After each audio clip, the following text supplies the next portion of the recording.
Escape to the metaverse. Better act like you know, yeah. You are now tuned into the Matthew and Rizzo show, yeah. Escape to the metaverse. Better act like you know, yeah. You are now tuned into the Matthew and Rizzo show, yeah. Escape to the metaverse. Better act like you know, yeah. You are now tuned into the Matthew and Rizzo show, yeah. Escape to the metaverse. Better act like you know, yeah. You are now tuned into the Matthew and Rizzo show, yeah.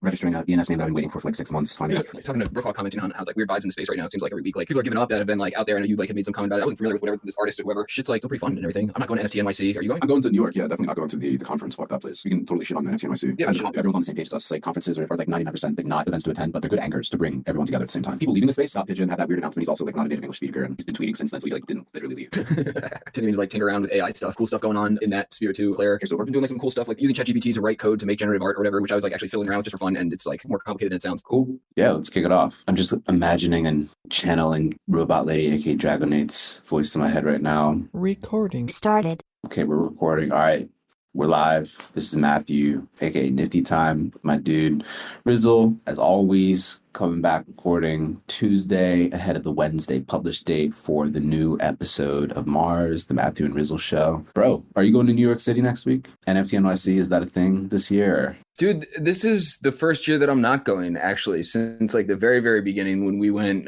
with like Connie Digital, early on, there was like not that many people there or whatever. And I've gone to every other one since then. I think if Rizzlefest didn't end up being the week right after, I would consider it much more strongly. But when we originally planned that, NFT NYC was like 3 months earlier than it is now. And those things ended up colliding. And I was in ETH Denver last month, which was actually like a pretty good experience. And so all that, combined, I'm like, I don't know, is there really any reason for me to go to NFT NYC, especially since like saw a lot of people that were worth meeting up with, last month in ETH Denver, and then we'll be seeing a lot of people at Rizzlefest, like on the other side of NFT NYC. And I don't know, man. Honestly, I've had like a good time, like not at the conference, but going to NFT NYC each year, or like going to NYC during NFT NYC each year to just sort of like do the side things and network and meet people and that kind of thing. But I don't know, man. I mean, something could change, I suppose, but like just didn't see the need to do that again. I don't know, man. I know you said you're going in. I'm not trying to like shit on anyone going. We can shit on the conference itself, but I get why people go. What are you mostly going for this year? Yeah, like you're saying, and I think we've said this every year since we went to the first NFT NYC, where we're like, fuck the conference, but go to NYC during the conference. Yeah, because everyone is there. It's greatest value is being the biggest anchor event for NFTs, I think, out there. NFTs writ large, like all the verticals in the whole space. Because everyone does go there for the most part. Although this year, there's some notable absentees. I mean, you're there. There's a lot of people that are just kind of like, There's a million other conferences these days where like their crews are at. They don't need to go to NFT NYC anymore. It's not a need to go to event anymore. It really is changing quite quickly. And I think a lot of people have just frankly been turned off by one, like the crazy amount of speakers that are somehow like greater than the number of attendees, which is hilarious to me. And just like the overall lack of quality.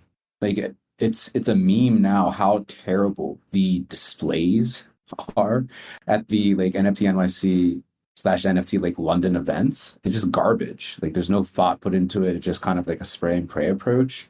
I mean, I'm going with a few other folks from Nifty Gateway.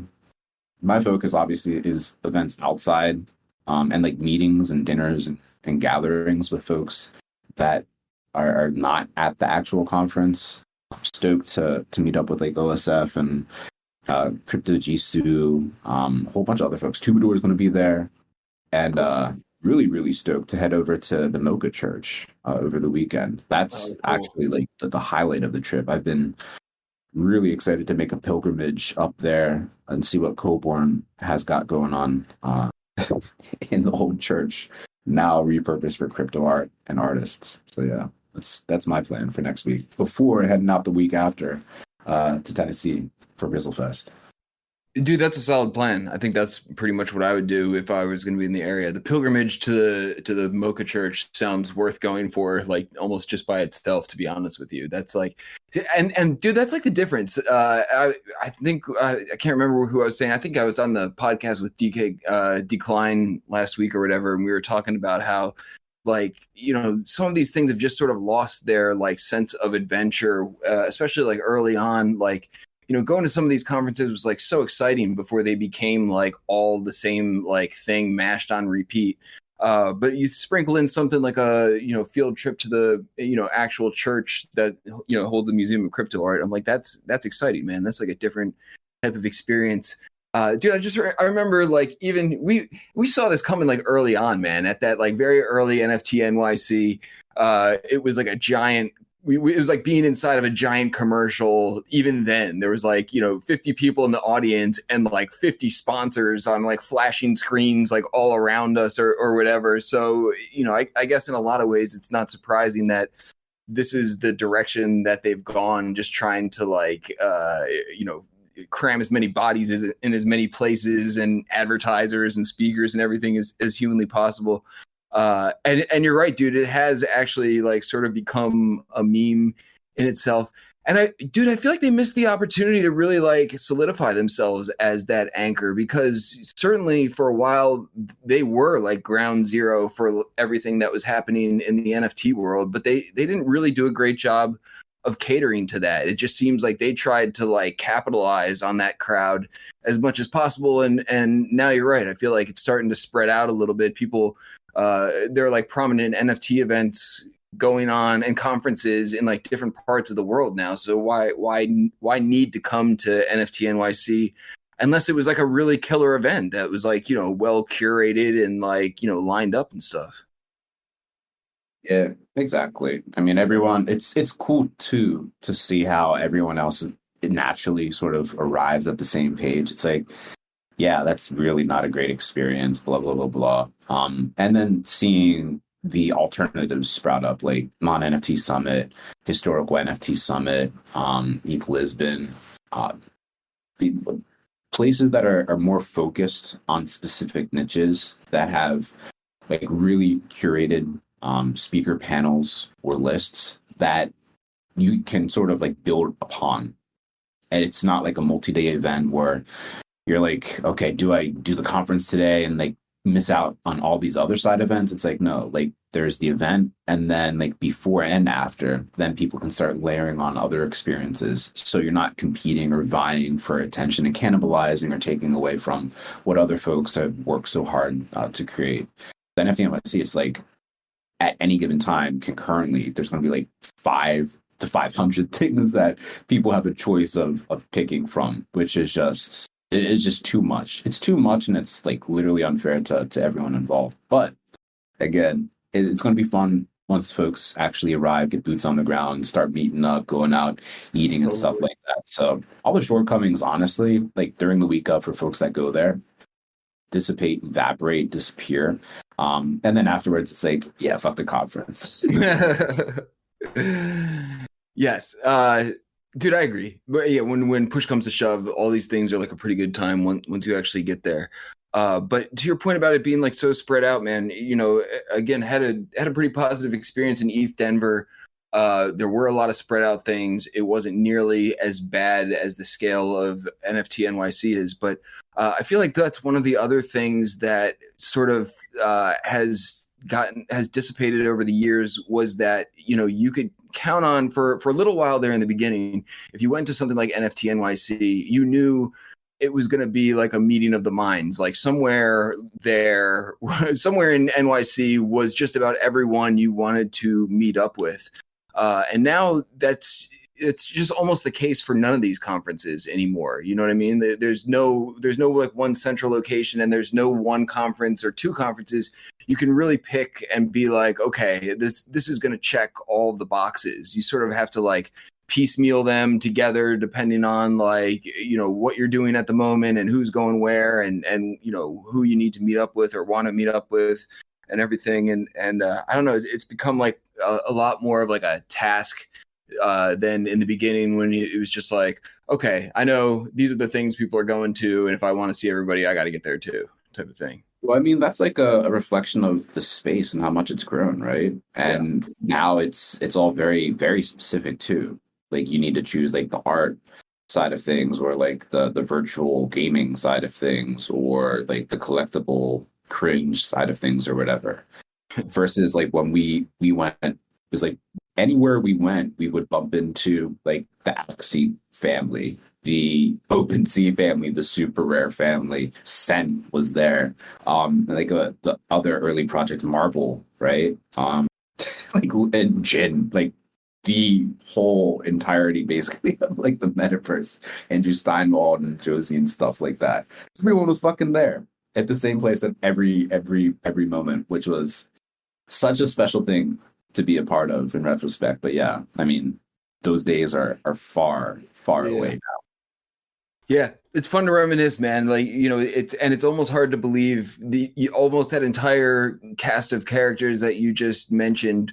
Like, there were no side events like early on, and so, you know, I think there was some point that people reached. They had enough conference, and then it's like, well, where does everyone go? Okay, we just all ended up at this like bar or whatever with like, yeah, some of the biggest legends, you know, in this space at this point in time, just sort of, you know, putting their heads together, all having met up at this weird conference or whatever. It's cool to see who's stuck around. And we were talking a little bit before this. It's crazy to see like during the time, which really hasn't been like too long in like real human years, not like, you know, crypto years. You know, during the time where that infamous, you know, dive bar hangout or whatever happened with all these legends, like so many people have like popped up and disappeared and popped up and disappeared, and like huge players have entered and then like disappeared. But all those people you mentioned who were there like early on are still in it, man, and like doing big things. I'm sure there are people who were there that have also dipped out, but there wasn't really just that many people. So to have been there amongst that crew at that time was pretty dope, man. It's almost hard to believe at this point. Yeah, I mean, I guess there is something to like the Lindy effect. Like the longer you're here, like the longer it'll stay here. And even in human years, it's not that long. In crypto years, it's like an eternity almost for folks that like zooming back to that time. So it makes sense that most of those folks are still here in some shape, way, or fashion, which is amazing. And yeah, I mean, yesterday, like a decade happened. There's so many things that like Elon did a bunch of things. There's an artist, Italian artist, Dot Pigeon, who had like it seemed to me like a copy pasta of like another artist like exiting. It's like, hey guys, I'm leaving. Too much like Ponzi-nomics and FOMO and stuff like that. And people were losing their collective mind. Collectors were like, bro, you were a fucking leader in Ponzi-nomics and like burning cents. That's what you're talking about. Why are you leaving? Are you rugging us? People were losing their mind. And there's a few things to unpack there. It seems like maybe in one part of that exit letter, there was a miscommunication. I mean, he's an Italian artist, English not the first language. There's a lot of emotions there. Just seems like it wasn't properly conveyed. But also there's a lot of collectors that came into this space hard in like 2021, peak FOMO, NFT mania. Prices were just absurd all over the board. And a lot of people feeling a little bit burned. And a lot of people feeling like, well, I was burned, like, and now the artist who made bank is dipping because they quote unquote feel burned. They're not really burned. They're just rugging. There's a lot of emotions. At this like when you get into these points in the market, when there's, again, we've talked about it before, it's qualitatively different from 2018, 2019, 2020. people were gnawing on burnt bones. There's still a lot of like filet mignons like rolling around your caviar parties and shit like that. But there's a lot of people who are like falling on like tougher times. When that shit happens, people get really sensitive. And it just optically, people need to be very measured, or more measured rather, about what they do say because of these heightened emotions. It's an interesting state of affairs. I guess I don't know if you're talking with Brookhawk about this, but it really does feel like there's a lot of kindling around, and it's really easy to spark like a massive conflagration or like a fucking forest fire that burns a lot of shit down and burns a lot of people in the process. So it's a really, really interesting kind of anxiety inducing time. Yeah, I feel like the longer this like bear market goes on, the more like sort of agitated people get, and the more we see sort of people piling on to conflicts and like, you know, sort of looking for ways to sort of I don't know, take out their annoyance or frustration or whatever, you know, in different directions of people who like are perceived to have been rugging them or everything. Dude, to what you're saying before, man, about like Elon, it's just so, sometimes I have to take a step back, man, and it's like so crazy and surreal to me that like here Elon enters like our strange fold, like of all people or whatever, with like really bad takes on things, and I'm like like how are we how did we find ourselves like, you know, a stone's throw away from like, you know, Elon Musk's topic of interest or whatever, like after all that that we've been through and how we started, like, you know, what we were just talking about, and here we go, like Elon piling on to, you know, have a bunch of like really dumb takes on things and everything, but fact remains that this dude is like in our circle to some extent or whatever, or at least adjacent to it. And it's just so odd. Well, I mean, he always has been. I mean, even like in peak NFT mania, his former significant other, whatever you want to call her, Grimes, they had that that legendary in a bad way release on Nifty back in the day. And there was chatter about him potentially doing an NFT at that time, which like the chatter was right. Real chatter, just never actually. I almost forgot about that. Yeah. But then yesterday, like he did two big things, like the Doge icon change, which is still there, and like fucking hilarious.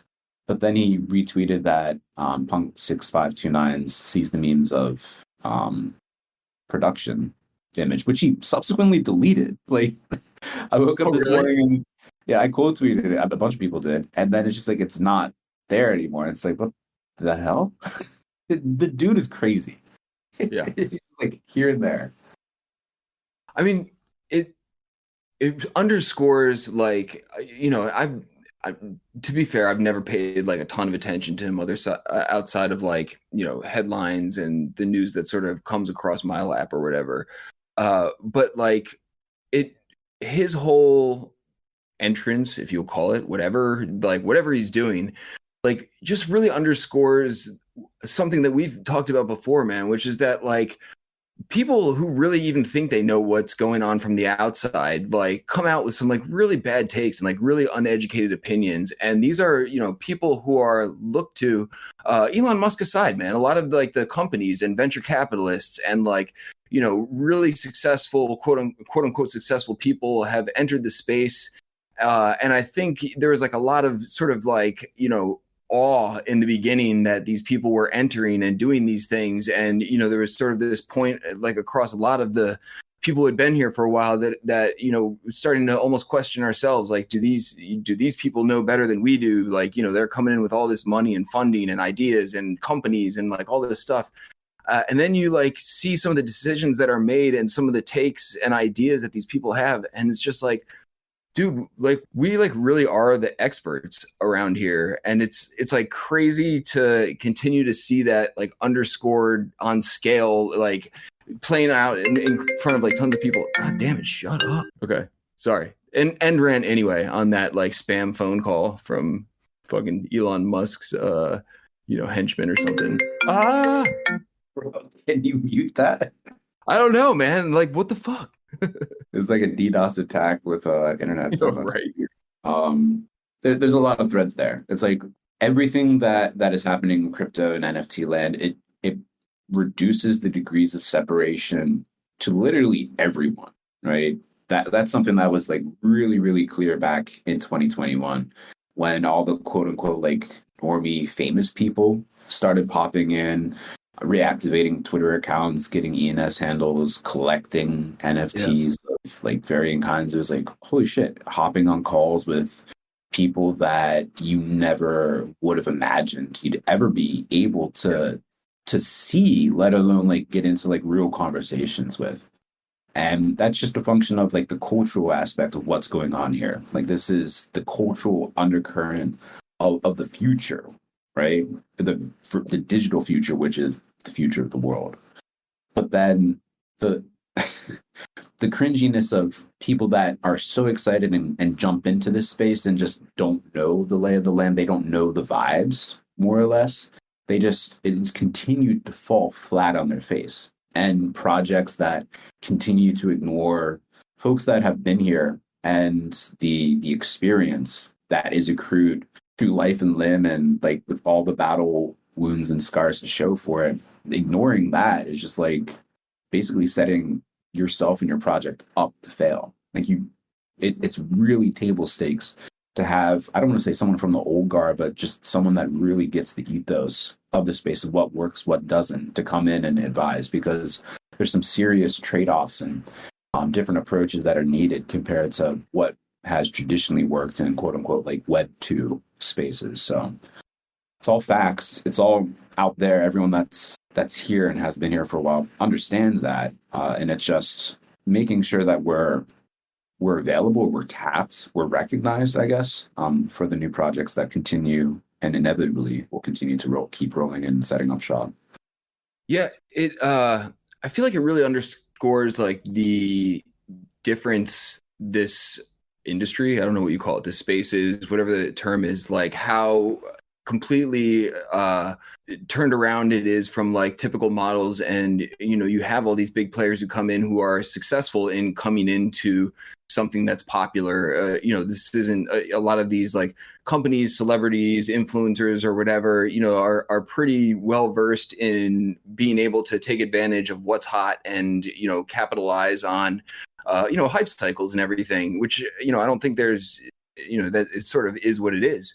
But the fact that like so many of them were unable to do that here and have since, written it off or moved on or laid off like all their staff or cut their department or whatever, I feel like, is validating in some ways of, what we've always thought, in that this is a completely different model that, you have to look at differently and interact with differently in order to have success within it, because it, circumvents or gets rid of a lot of the previous hurdles and things with previous business models and everything. So I don't know, man. In some ways, I'm, and maybe this is some perspective from having been there since like so early on that it almost feels like we thought this was like so far off from getting to this point in the first place that it's like, you see people getting discouraged and it's like, dude, we're like, how did we even get here in the first place?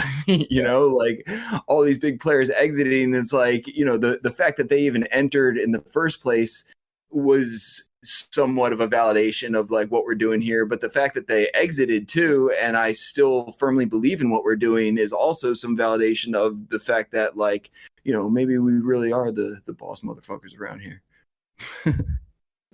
Yes, I would never miss a chance to like pat ourselves and toot our own horn, pat ourselves in the back. Never.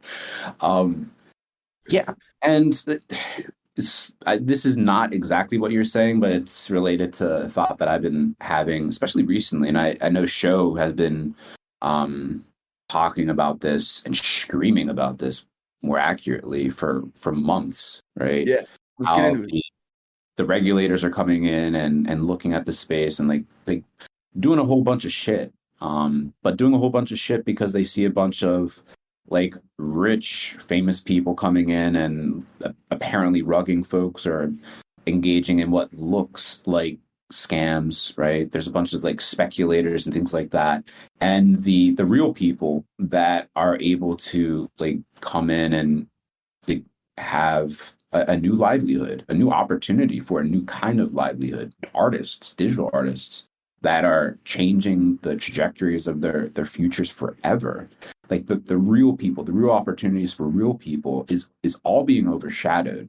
And it's making it very easy for politicians to just, in very, very sexy sounding sound bites, to say, hey, crypto, NFTs, fools, scammers, and grifters.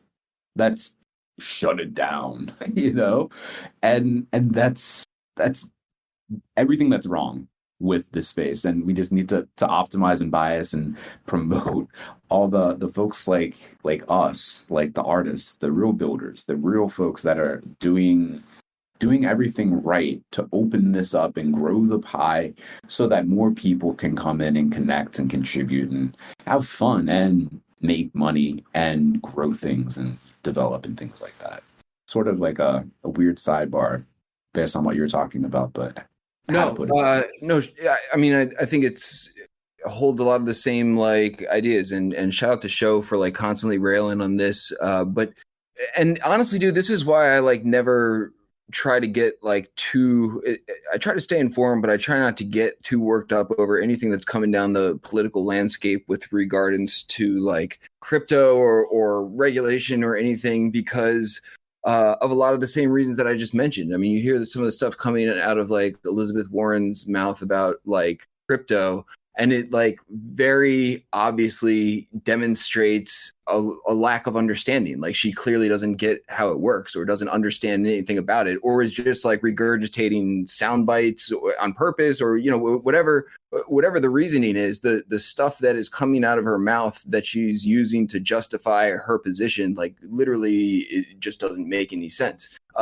And that's a lot of the missteps that a lot of these people have when they're like coming into the space or just sort of like looking at it from the outside.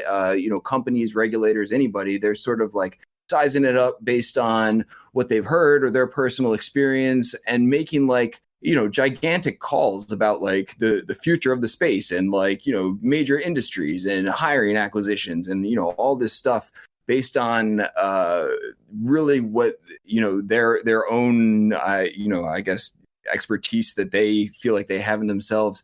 But to get past my ramble, I feel like at the end of the day, like a lot of the regulation and stuff or the laws that have been put on the table or have had the potential to be like, voted into place or whatever are completely like impractical and like not able to be enforced, or like, all it takes is, one troll to like unwind this whole thing with like an example of how it doesn't work. And I feel like that's something that I've seen play out like over a decade now, at like different attempts to like do different things and, political battle cries for people to rally around about how like, crypto is evil.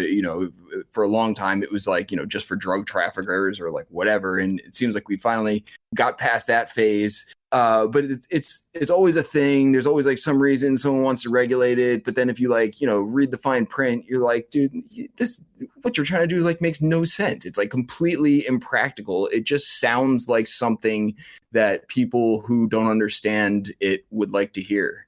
Yeah. Interesting state of affairs. I think the more people are cognizant of it, the more that we'll be beginning to hopefully highlight some of the wins that melt some of the bullshit facade that people surround themselves with, and like the stories that they want to hear and the stories that people say and make because they know that there's a bunch of people that want to hear people in new emerging space that seems so promising get shit on. Because people, after a certain point of just like hitting a streak of hard luck, they just get bitter beans, and they revel and they take great joy in other people also like getting a shit time. It's just like a weird aspect of humanity for whatever reason. And just whatever we can do to shine a light on that bullshit ice facade, melt it, and show them that there's actually a better way, even for themselves. Like no matter how hard a time anyone's fallen on, like if you have an internet connection, you can jump in and like meet up with a bunch of folks, have a good time, and potentially make money on the internet. Like, come on, you can't write a better fucking path to flipping the script on one's own life than that. Yeah. I mean, my whole take or angle has always been that the script that we're reading from is good enough that the script eventually flips itself. Like the wheels are already set in motion. The tools are still there. What we're doing is very desirable to a lot of people, or the ideas that we're pushing, and the concepts that we're tinkering around with help a lot of people, and I think are desirable to a lot of people. And I think and that's always been my, and I'm generally not like super optimistic about stuff, but I do feel like in this situation, it's always been like a cat is out of the bag, and it's only a matter of time until the dominoes fall. But it's just how long is it going to take, and how do we get there? And I feel like there's, I don't know, man. This is something I've like given a lot of thought to as well, because I'm like, as someone who's like inherently like a skeptic and sort of like pessimistic about the political climate system in general, I often think to myself, like, is trying to work within the constructs of this, current political framework to get anything accomplished, like productive at all? Or is the answer to just keep building, build a better way, and sort of like like Field of Dreams or whatever, like if you build it, they will come type of thing. And I do feel like this is one of like few things like that have the potential to be sort of viewed in that and sort of live in that capacity. I don't know if that makes sense. Yeah. No, I want to believe it's the latter, because the former, like going the traditional political route, it's a slog. It's a grind. It's like the equivalent of the old school 9-to-5 job, just like on Capitol Hill, or like insert whatever the name of Capitol Hill in any other country is when it comes to their local government. It's a shit show, versus potentially setting up a project or a protocol or whatever in this space that catches the attention and mind share of regular people that they fall in love with, to a point where it's like, you can't take this away from me. It's like, imagine a crypto equivalent of TikTok, right? Something that like hundreds of millions of people use, that hundreds of millions of people in America, let alone the world, use, right? The government's talking about taking it away. People are like, okay, we'll probably like switch to like a competing platform because it's all basically the same, whatever. Even though they all have some sort of like, a lot of people have and use those TikTok for like professional reasons, right? That actually somehow ends up making them money. Versus like something with crypto where there's real money involved, there's that network right there. And for the government to be like, you can't do that, people would have a much deeper attachment to it, versus like, yeah, I'll just use my email to sign up somewhere else and whatever, we'll spin it up again and it'll be okay, right? Like you can't take this away from people in that same way. And if that exists for people, it's more of an anchor for them to be like, oh, fuck you, government. And the government be like, oh shit, we can't do that. Let's make this a real thing with real laws and stuff like that and fast track it. Yeah. Uber comes to mind as something that like got so far out in front so fast that there was like no reeling it back in. And there was like a lot of political incentive for Uber not to exist. Obviously the old guard of like cab drivers and everything were really unhappy with Uber making a splash the way it did. But it's the type of the comparison I guess I'm trying to make is that was something that was like very desirable to a lot of people, and you put it in enough people's hands and it's really hard to just take that away in a way that you sort of can with TikTok. I don't think there's quite like the friction point, but that like instantly impacted lots of people's lives in a way that nobody really wanted to give up. They were like, this is good stuff and we want this. And I sort of feel like crypto is the same type of way in like a more like ambiguous way, but does put a lot of power in people's hands. And once they've got that, it's like, dude, like this is the way we want it to be now. And good luck taking it away, because that was sort of like the Uber situation as well, where, you take Uber away technically, but now the concept is out of the bag in terms of, that being a thing that people want. And then now you're back to, playing whack-a-mole with like, now you got Lyft popping up and, other ones. And, if it's not that, something else will spring up. And, so I do sort of feel like this is that in that way. And then eventually they just gave up on like regulating Uber to some extent. I mean, I know there's like parameters that they have to fall within, but like, Uber got far out enough in front that they aren't going anywhere. And that's like conceptually something that changed everything as well, like across the world. So I don't know. I do have hopes that this is something like along those lines. And I feel like, we're still seeing like a snowball effect of like, there's like a lot of peaks and valleys in terms of like who's here at any given point in time. But I do feel like that chart is generally trending upwards, even though it's not a straight linear path. Yeah. No, I think that's a great example. It's also really important to note that like, because they got so far out in front, like they had people inside too that were actively like lobbying as well. So they focused on like the build something that people love part. And then they're like, okay, well, inevitably we're going to be somehow attacked by politicians. So we need to do whatever we can to mitigate against that everywhere. So whatever we do too, I mean, focusing on the good stuff first, but also not forgetting that somehow, some way, at some time, we need to do that shitty, dirty, like political shit. It's probably the mindset to have. Yeah, I don't know. The difference is the sort of decentralized-ish component, right? Because like Uber actually was like an entity that had something to protect there that can get dissolved if they don't protect it. And with the nature of crypto, I feel like that's like whack-a-mole on steroids in terms of people trying to regulate it or squash it, because it's already global and there is no like thing to attack other than crypto itself, which is why you get all these like crazy arguments and like people trying to explain it who don't really can't articulate it well or whatever.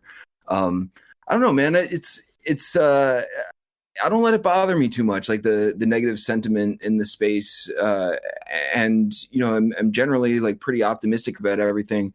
I think we're stuck in like this like grumpy bear market for a while though. I don't like see any major like catalyst on the horizon that's gonna jumpstart the next thing anytime soon.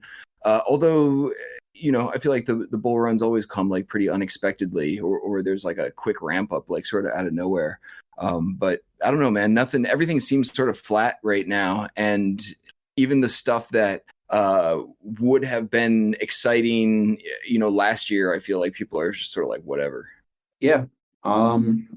It's a good opportunity to get a breather and to focus on the good stuff and to touch grass with people that you vibe with and connect with and have been working with for years, just like we're about to do next week, the week after, and other points throughout the year. So this came up this morning. Actually, I was just like thinking about it, and I want to shout out like Frankie Needles, because I have a hard time like stepping away. And Frankie, I had a conversation with him like a while ago about how, he sort of picks and chooses his times during the markets or whatever, where he's just like, all right, I'm going to do my own thing for a little while and I'll come back when I come back because I'm Frankie Needles, and I'll just come back when I come back because I'm Frankie Needles and I can. And I appreciated that perspective and attitude, because that's not something I have like a easy time doing, but I think underscores your point that like it's all right, and the people who have been here for a long time aren't going anywhere, and sometimes these are actually like opportunities to sort of reset and get things together for the long haul. Yeah, I had to tweet about this maybe a few weeks ago. It's finding one's own cadence, right? It doesn't matter if that cadence is super like spread out and it's like once in a blue moon kind of thing. But if you're always hitting that particular cadence and it works for you and you're getting the results you want, like just do you. Like you don't need to be on 24/7 tweeting like a maniac, buying all the things.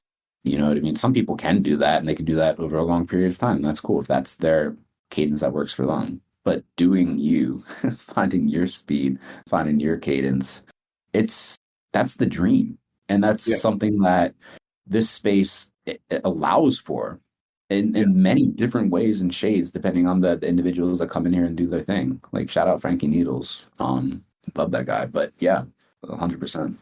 No, I feel like that's a lot of like the new newbie mistakes that you see people coming in and hitting the ground like so hard and then burning themselves out and they just can't last. And if I can afford ourselves one more pat on the back, man, before we wrap up, I think that's something we've done exceptionally well, was like, you know, set ourselves up for a sustainable podcast over the years that isn't like a huge lift, and we just sort of, you know, do our thing and let the chips fall where they may. And same thing with the whip.